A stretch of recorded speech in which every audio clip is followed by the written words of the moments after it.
Hi,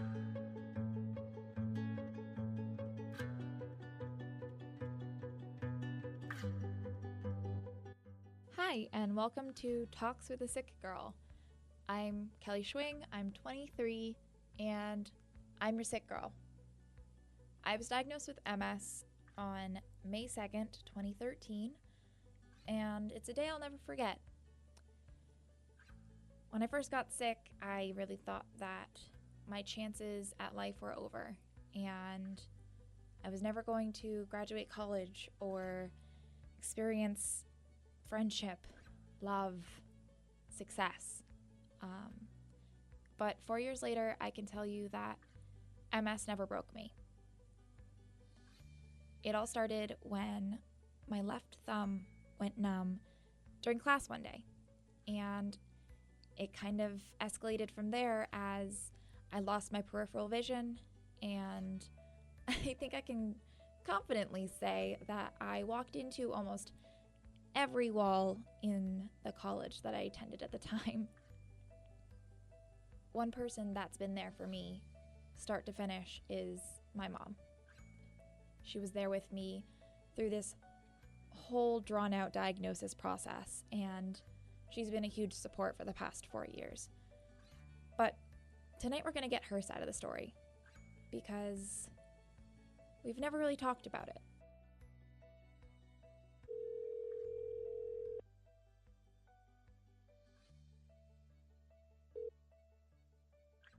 Hi, Cal. That's my mom. Her name's Anne. She's 54, but you didn't hear it from me. And she raised 2 great yet quirky kids, and she basically did it all on her own. Like most mother-daughter pairs, she's simultaneously my best friend and my arch nemesis. So I wanted to talk to you a little bit about when I was first diagnosed. So do you remember when we were at the grocery store that first day? Yeah. Do you really? Why wouldn't I? Well, what do you remember about it? That you were weak and you couldn't walk and wasn't good? You didn't want me to help you? Sounds about right. I could do this on my own. Right. Yeah. Like, yeah, really? You held on to the carriage while I pulled it. So at first you can hear the awkwardness in my voice because, well, my mom and I haven't really spoken about the elephant in the room in these 4 years now. And then all you can hear is surprise because my mother was recalling things I had forgotten about in the shuffle, like the detail about her pulling the carriage. But of course, at the same time, emphasizing the fact that this disease has only made me more stubborn. My mom had piqued my curiosity, so I kept asking questions. I wanted to know what else she remembered, and how she remembered it. Do you remember the place in Pelham that we went to? Yeah, I remember the place in Pelham, yeah. Do you remember sitting in the office having them tell me that they didn't They know? thought it was all in your head? Yeah. Yeah. And how did that make you feel going to all those appointments and everything? We went to that place, 3 times? Mm-hmm. I think it was like 3 nights that week when they just kept telling me, oh, well, just keep an eye on everything. Let us know if it doesn't get any better. And then every other night we would go back and they were just kind of like, oh, it's the crazy girl again. Yeah, and they just want to admit you to a crazy place. Yeah. Thought it was all in your head. I mean, it's funny because it kind of is all in my head, right? What were your first thoughts when I was diagnosed with MS? Why you? That was pretty much it. It could have been me instead. That wouldn't have helped anybody. Yeah, well, it would have helped me.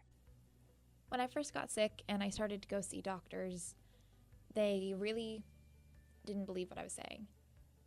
I knew I had MS. I had sat through a presentation given by a fellow student in a public speaking class, and he told the really scary story of how he lost his sister to complications to MS. And he stood up in front of the class and described exactly what I had been going through at the time. So when I sat in front of doctors and had them chant the words psych eval in my face, I'm sure that was just as frustrating for my mother. Because if there was anyone who wanted answers more than me, it was my mom. I mean, I know that watching me go through some of the things that you've had to watch, it probably can't be easy. And as my parent, it probably makes it a little bit harder. I was hoping they were wrong and they'd find something else. It was easily curable. Like what? What would you give me? In a perfect disease world, what would you give me? Nothing. Just the ability to talk someone's head off. Well, that would be it. I don't need help with that. What's it like knowing that it wasn't in your hands? It stinks. It should always be in someone's hand to do something besides the doctors. I feel as though I wish there was something I could have done, or had some idea something's going to happen or whatever, or it could happen, but there's like no warning. Obviously, as a mother, she wanted nothing more than to protect me from everything. As a kid, I would run away, I would go climb trees, or run off with anything short of a pack of wolves. But my mom was always the worrywart. And I know that my disease didn't help, but she was never afraid to go to bat for me. I mean, this is not something that you would want to pretend you have, because it sucks. I don't like when you have the infusions and all that other stuff. But if you're going to be around and you got to do it, then you got to do it. So,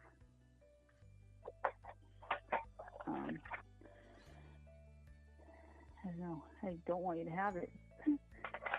I wish I could take it away. And what's your least favorite part about watching me go through all this? Not being there every time you need to go to an appointment.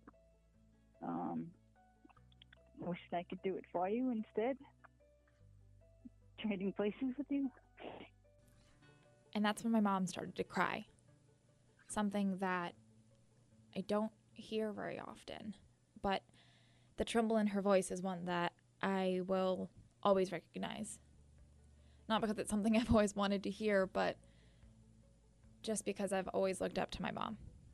She went through one of the worst marriages I could ever witness someone go through, and you can hear her in the interview. She's doing 13 different things while answering all these questions, and that's my mom in a nutshell. She was always working odd jobs to bring home food and spoiling me and my brother with chocolate milk sometimes, and that was the woman I grew up with. She was strong, and she may not be the most eloquent or advising mother that I could want, but she's the woman that from birth has always tried to give me the best life.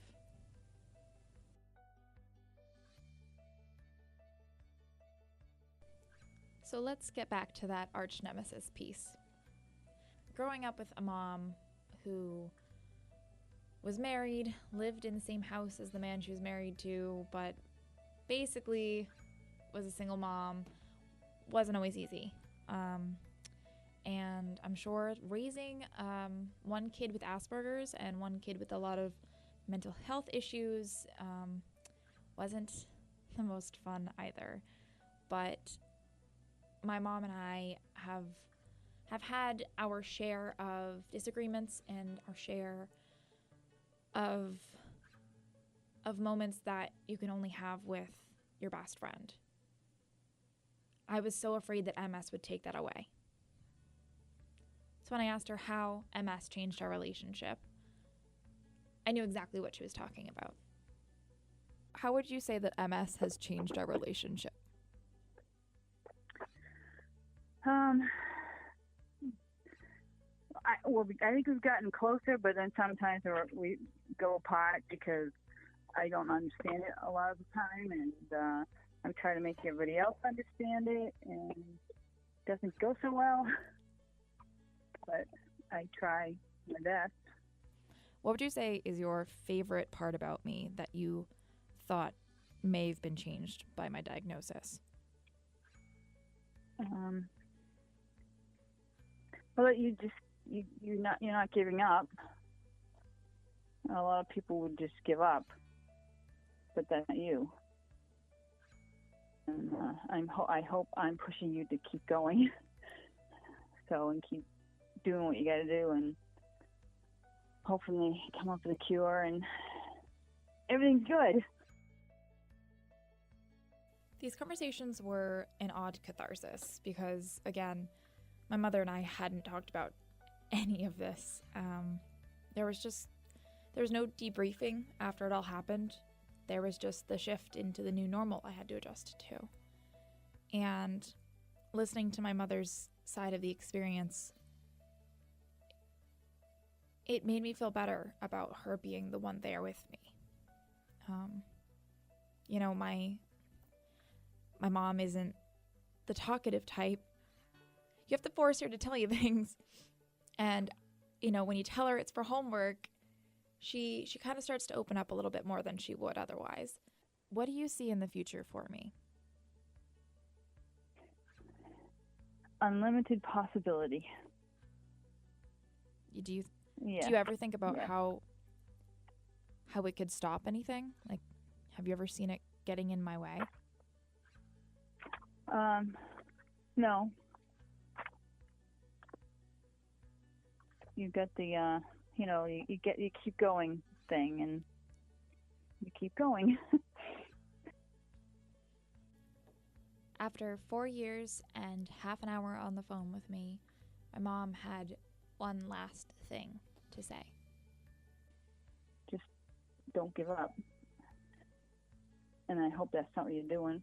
So no, I wouldn't. I know sometimes you feel like you wanted to, but yeah. But it gets to a point sometimes you feel like you want to because it's too much. And I understand that. So, but I don't want you to give up.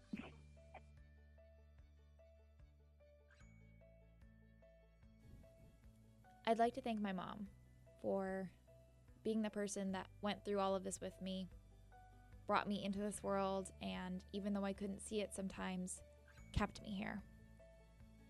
MS isn't going to stop me.